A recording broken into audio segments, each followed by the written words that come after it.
Coming up on this edition of Carolina Insider, see how USC's College of Information Science is stepping into another reality. And I'm just doing everything in a VR headset to experience, like, what is it like to live in that? Still ahead, panda diplomacy and what that means for everyone's favorite clumsy friends. We'll discover how one professor is looking into the mental health of South Carolina veterans. Carolina Insider starts now.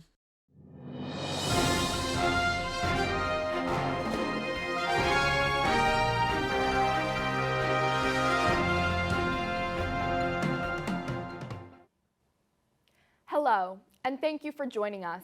I'm Kiki Gushue. Our top story today as we prepare to honor veterans tomorrow. Some USC researchers are learning about the reality of what veteran mental health looks like. Social work professor Nikki Wooten is focusing her research on the mental and behavioral health services given to veterans in South Carolina.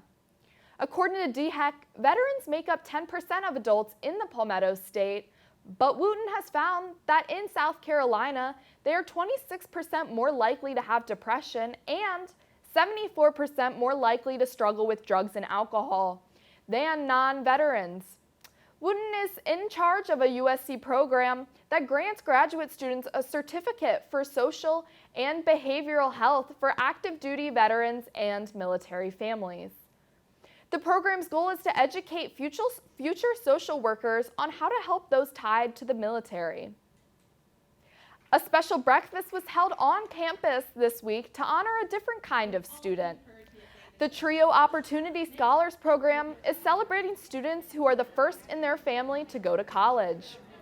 This week is First Gen Student Week, and USC celebrated with events that help students network and relax.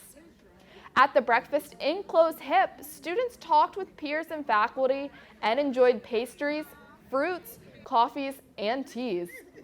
Some students say this week isn't just about where they come from, but how they can inspire future students.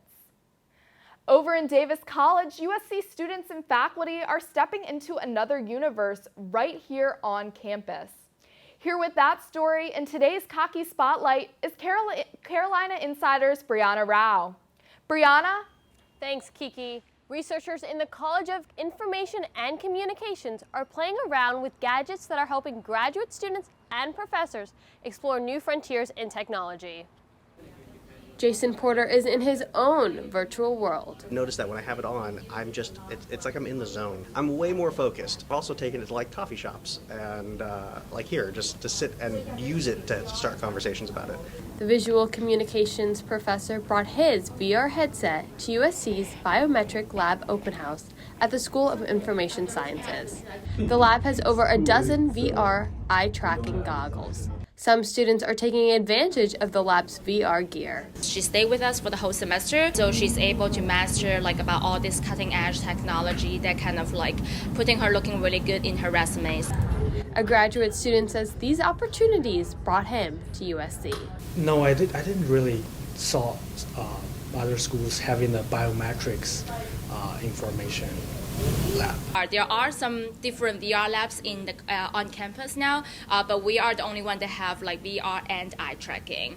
Between 300 and 400 students use the lab each semester. I've been learning for a few weeks, and I want to have more time on those equipments, and then maybe next semester I'll start my project. Porter says he's trying to raise awareness about what VR can do. He took off his headset so that I could step into his world. I tried out a game that let me practice my job interviewee skills. I was the first student to try out this specific game, but Porter says he's convinced many people to give VR a try. A conscious effort to whenever I'm using it to leave my office door open, so when students walk by, when faculty walk by, I can answer questions about it. Porter returns to his world, continuing his challenge of wearing his headset while doing everyday things like updating Excel sheets and responding to emails.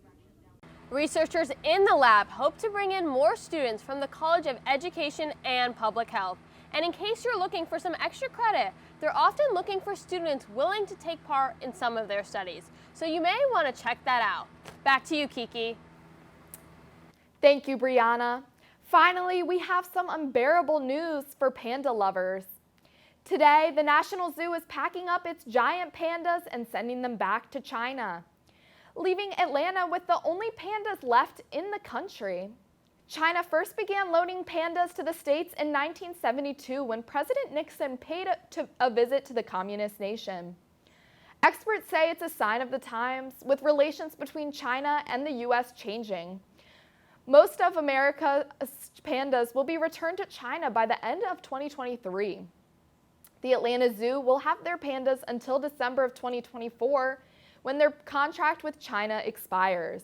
So you may want to pack up the car and head west to see them before they head home.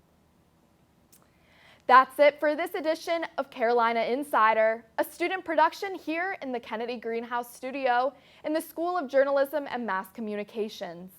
Thank you for joining us, and we'll see you back here next week.